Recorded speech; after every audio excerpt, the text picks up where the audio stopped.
The next project, unfortunately, isn't here with us, so I'll just have to hold up my magazine and show you. It's a wonderful Christmas stocking from Jenny McWhinney, and I'm sure that if you start now, you could get at least one done by Christmas. Those of you who are more enterprising could probably get more than one done. This is a gorgeous Christmas stocking that you could make for anybody, a child or an adult. It's stitched onto navy blue wool fabric with a lovely big fat plum pudding, and the plum pudding has a little robin sitting on the top of it singing. It's got little sprigs of holly, very Christmassy, and then this big cuff of print cotton fabric, and then this lovely little row of bells around it, so that you can tell when Santa's actually there putting the diamond ring into your Christmas stocking. So that's another one of Jenny's wonderful designs. I know there's lots of people who really enjoy stitching their things, and this is a really nice thing to do for Christmas. It doesn't use a huge variety of threads, and the materials are all easy to get hold of. And I'm sure that lots of you will have at least one person in your life who you can create that for. So I'm sorry that it's not here, but that's what it looks like. Thank you. The next project I'm here to show you is A Family of Little Koalas by Beth Allen. This time Beth has come up with the little Bushman, and there's a whole family of his, but they're so tiny we'll leave them in the cupboard up here. As always with Beth's little projects, it's almost like opening a Russian babushka doll. The more you look, the more bits you find. There's little letters in the bags, there's pockets in, then you look in the pocket and there's a pocket watch in the, it just goes on and on and on. These ones have a little Christmas theme to them. They are all decorated with bottle brush, Christmas bells, and they're larger, or not larger because they're not big, but the little Christmas stars and pieces in the cabinet have got gumnut tassels on them. So there's a real Australian theme to them, and at the same time as being very, very Christmassy. So they make a fabulous little gift if you have family friends overseas that you wish to make a little thing for. They're quick and good fun to make, as with all of her bits and pieces. So once we've finished, come up, have a look through the cabinet, and I'm sure once you start looking, like we all did in the office when they first came in, once you started, I think it took us about half an hour to make sure we had seen everything. So curious, good fun, and just happy little fellas to get started on. Do you want to take a minute?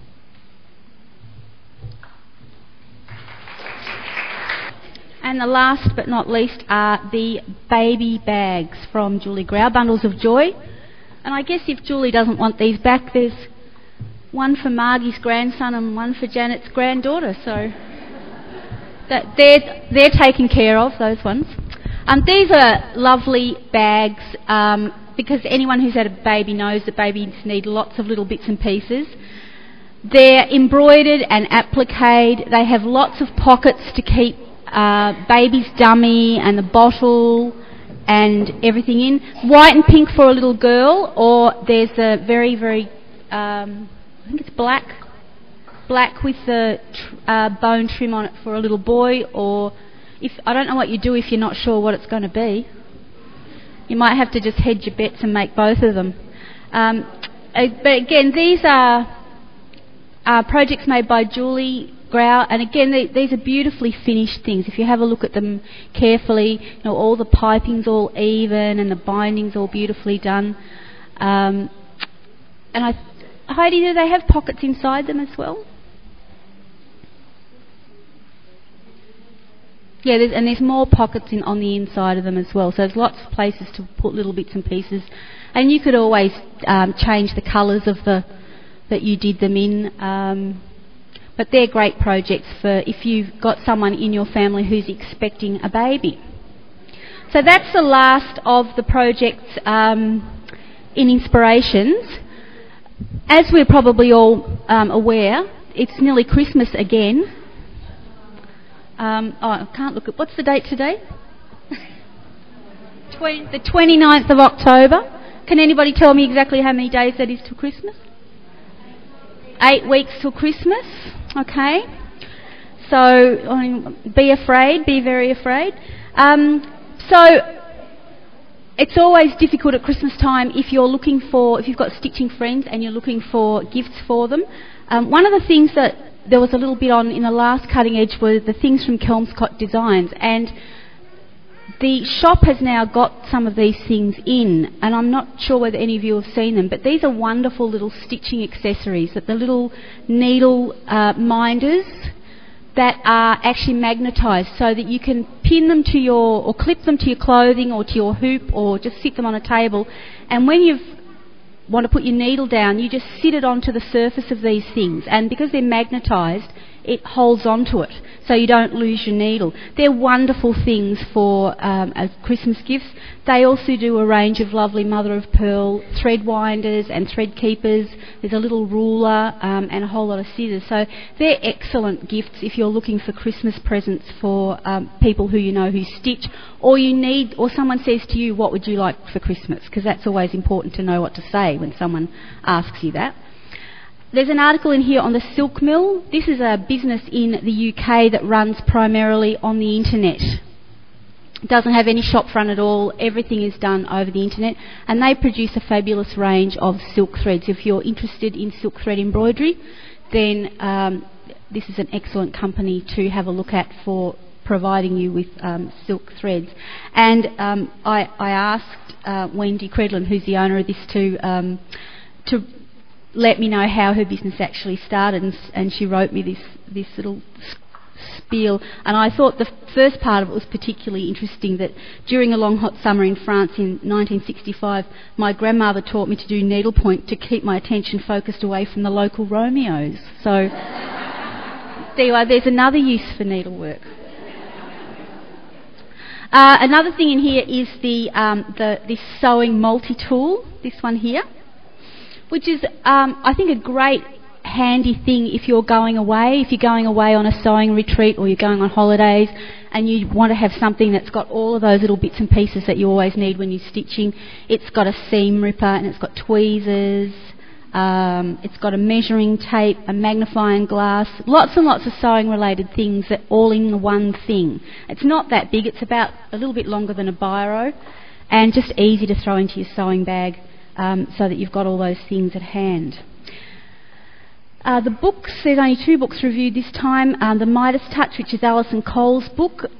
Is there anyone here do a class with Alison when she was down teaching? Yes, a couple of people. Alison specialises in gold work and stump work, the combination of gold work and stump work. And this is her second book. It's a self-published book, which means that she's done it all herself. It's a fabulous book. Very, very well done, lovely illustrations, good clear directions, and it's a very, very nice book. And again, a nice thing that if you're looking for Christmas presents for people, there's only a couple of copies at the shop, but anybody who's interested in purchasing a copy of that book, you can put your name down and order it today if you go back to the shop. The other book is a book called Beads in Bloom, and it focuses on what's known as French beadwork. This is beadwork where all you need is really wire and beads, and it's a craft that dates back to the Middle Ages and was often used, people used to make flowers out of this to put on at the cemetery. Instead of taking flowers, you would make bead flowers, and that's what you would take to the cemetery. But I'm sure you can all find a much nicer use for those than that. So that was another interesting book, a different way of using beads than in a lot of books. You've got a page of what's on. Probably the thing that will interest you more than anything is that the Adelaide Craft and Quilt Fair is from the 6th till the 9th of November 2008. So that's in the next couple of weeks. So that's at the showgrounds. And then there's other things there that relate to the rest of Australia and overseas. And the very last thing, for any of you who ever venture over to central Victoria, is there anyone who goes over that way, around Castlemaine, Bendigo, that area? If you're ever in Castlemaine, or if you need a reason to go to Castlemaine, which is a very nice place, there's a wonderful little shop there called Haberdash. It's a little bit hard to find, but the address is here.